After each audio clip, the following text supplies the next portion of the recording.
Hi, everybody. This is Rabbi Stuart Darrowman from Interfaithfulness, where we're building bridges where history builds walls. And we're all going through a very unusual time right now, and with the COVID-19. And I thought you could probably use some encouragement about building community with your family, with your friends. And I thought to myself, Shulchan Shalanu was a good way to do that. Many people are receiving Shulchan Shalanu as email every week, and they use it as a subject for discussion with their friends and family. But I figured many of you don't get it yet, and you ought to have an opportunity to discuss it and to experience it during this pandemic. I was going to say pandemonium. Well, not pandemonium, but it's close. It's a pandemic. So we're going to look at Shulchan Shalanu today.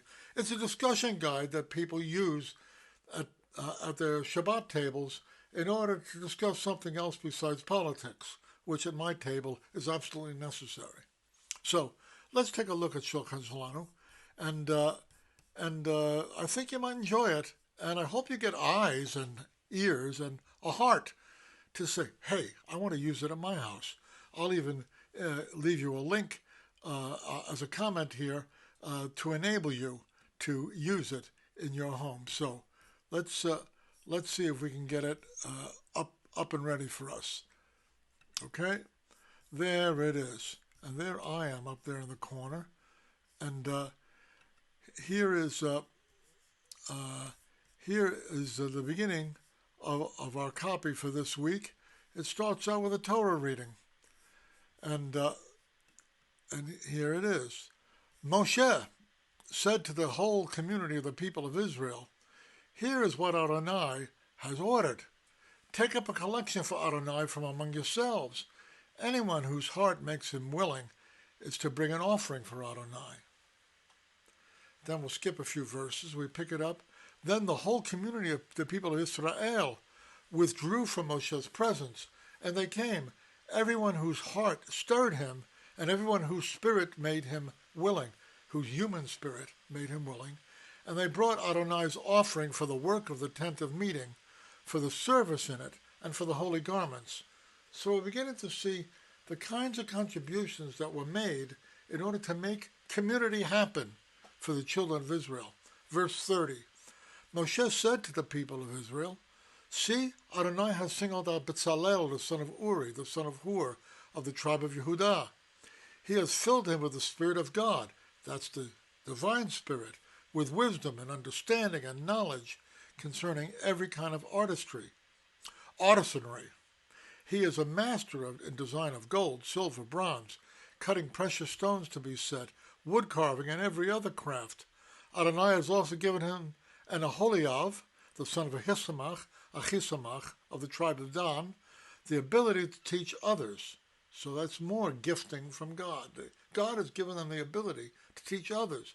He has filled them with the skill needed for every kind of work, whether done by an artisan, a designer, an embroiderer using blue, purple, and scarlet yarn, and fine linen, or a weaver.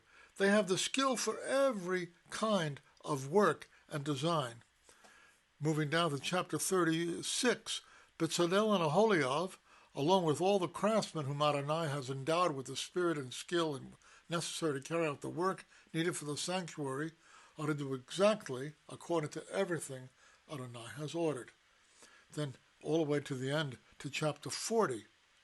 On the first day of the first month of the second year, the Mishkan, the tabernacle, was set up. Moshe erected the tabernacle, then the cloud covered the tent of meeting, and the glory, the Shekhinah of Adonai, filled the tabernacle. Moshe was unable to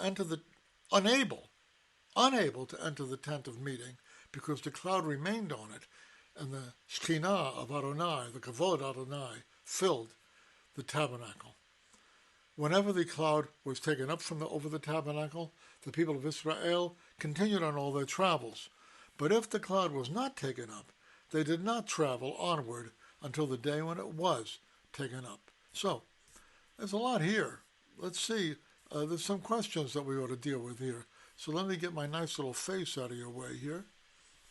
And let's look at some of the issues here. Okay?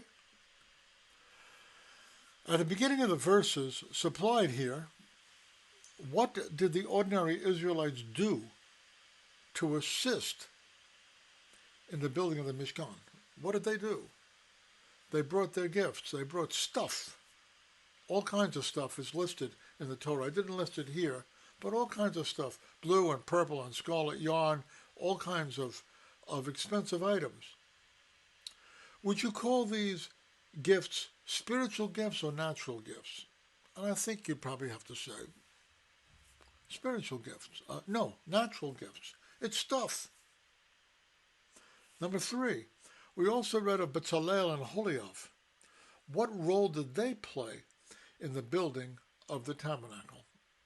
You remember, they were especially gifted by God as artisans, not only to do the work, but to train others.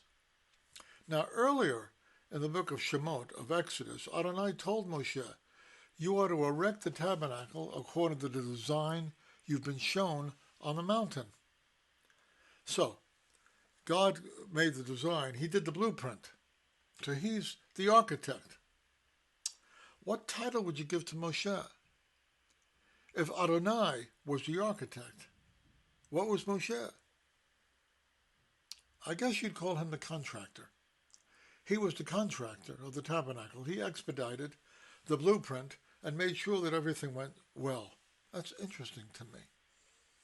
Now, later, after the tabernacle is finished, what does Adonai add to the tabernacle without which it would be incomplete? Surely be incomplete. You know, they've got all these precious stones, all this artisanry, all of this, they've got a blueprint, they've got a contractor, they've got the thing built, but after it's built, it's still empty.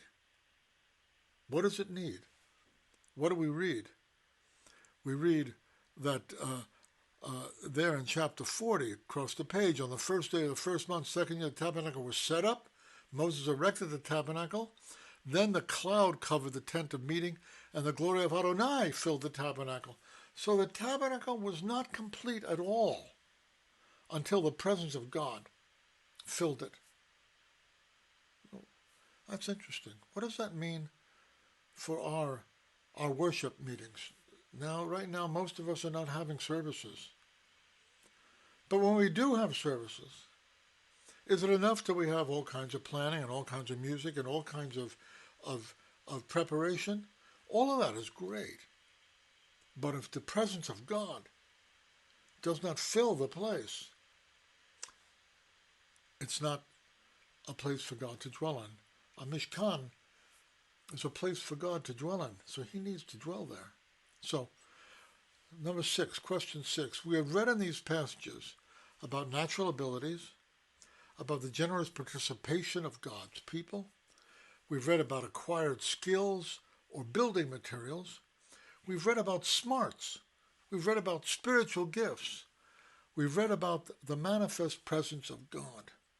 So, if there's anybody else in your house right now, why don't you discuss with them why all of these things, natural abilities, acquired skills, and the manifest presence of God, play a necessary role in the formation and conduct of our spiritual communities. Now, there's much more to Shulchan Shalanu. I'm showing it to you right now, just scrolling through it. And we're going to be looking more at it tomorrow at 5 o'clock, Shabbat at 5 o'clock, and Sunday at 5 o'clock. I'll take you through other parts of Shulchan Shalanu, because just because we're not all sitting in the same room, we are all connected to each other through the same God, and we should experience community even through the internet. So let me wish you for now a Shabbat Shalom, and may the presence that filled the tabernacle rest upon you and upon your family until we meet again. Shalom from Interfaithfulness, where we're building bridges, where history builds walls.